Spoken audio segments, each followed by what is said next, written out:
But going through this type of a filter, understanding that the temple is a part of the Scriptures, helps us to understand that the doctrine that is being drawn by the prophets and given to the people is doctrine that is drawn from the temple.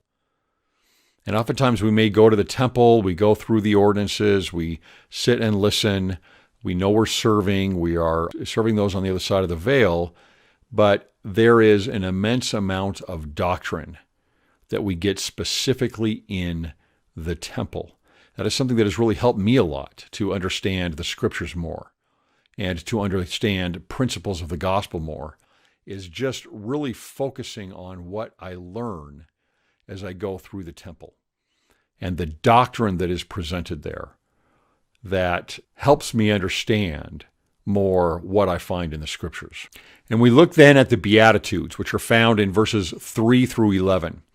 And each of these verses begins with, "Blessed are they," or "Blessed are ye," but "Blessed are" is how they all begin.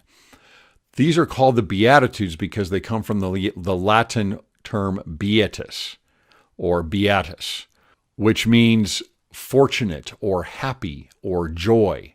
One thing I think about when thinking about the meaning of that term Beatitudes is, number one, thinking of the temple again, is oil. The anointing oil was known as the oil of joy.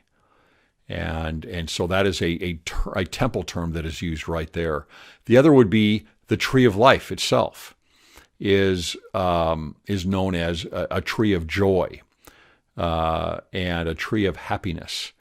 And we think about the terminology now. We used to call God's plan more the plan of salvation. Now from the brethren, we usually hear the term plan of happiness.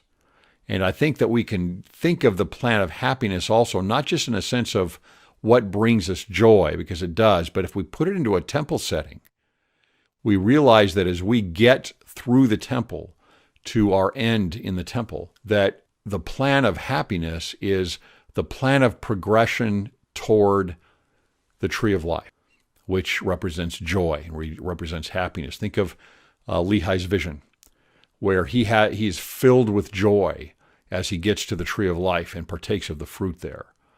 And so that's what the Beatitudes mean. It means joy, and so it puts us a little bit more into a temple type of terminology and setting.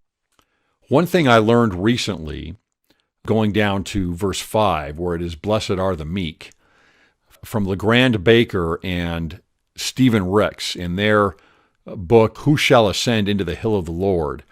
One thing they bring up is that for them, the research that they did, that meek really means covenant keeping. So that was something very interesting to me, that the meek would inherit the earth, but it is the covenant keepers that would inherit the earth, or the obedient that are going to inherit the earth. So I thought that was pretty interesting. Going down to verse 8, "Pure in heart." This is something that's kind of interesting to me. John Welch talks about this being completely an Aaronic priesthood type of a chapter here as we go through the Beatitudes, but I'm not sure that's totally true. Verse 8 is the one where we hear about being pure in heart. And this seems much more like a higher law, a Melchizedek law type of a verse. It's a requirement to reach the Holy of Holies and to see the face of God. And we see this in a number of other scriptures, especially in the Doctrine and Covenants.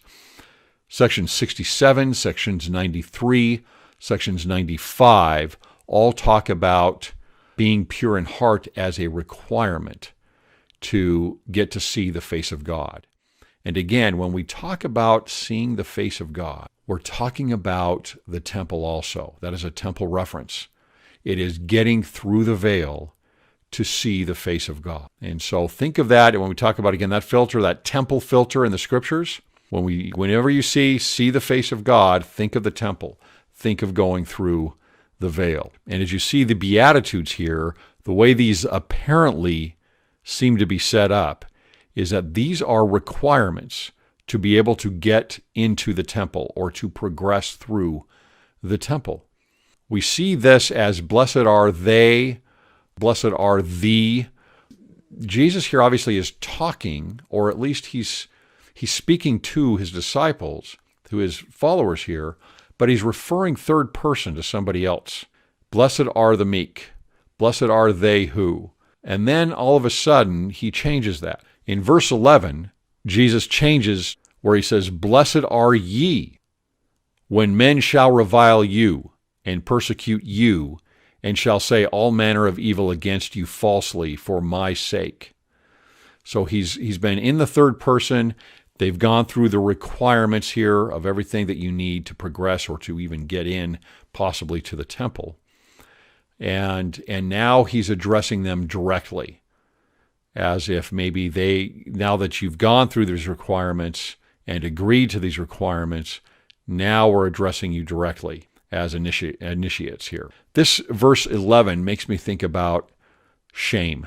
And again, referring back to Lehi's vision, which could very well be a temple text. A lot of the verbiage there and the principles there are a temple type of a text. But it makes me think about Lehi's vision and the great and spacious building. It is shame that is being cast from the great and spacious building to those that are partaking of the fruit, that are having this joy. So it's almost as if it's a known thing, being that this is ritual and maybe something scripted, that Jesus is saying, okay, now that you've gone through all of these requirements, understand that you may be persecuted and that you may have shame thrown at you because of the way that you're going to live, because of the agreements that you've made here. In verse 13, we talk about the salt of the earth. And again, all I'm going to say on this is we've heard perhaps the idea of salt being part of a covenant because it's used with sacrifices on an altar. All true, but I would add to that we're talking about the altar at the temple, in the temple. So again, it's another reference to the temple. And then 14, verse 14, ye are the light of the world. This would be tied directly to the menorah, or even the tree of life that we would have there, or the light that comes in at the very beginning of the creation story. So this is another temple reference that we have.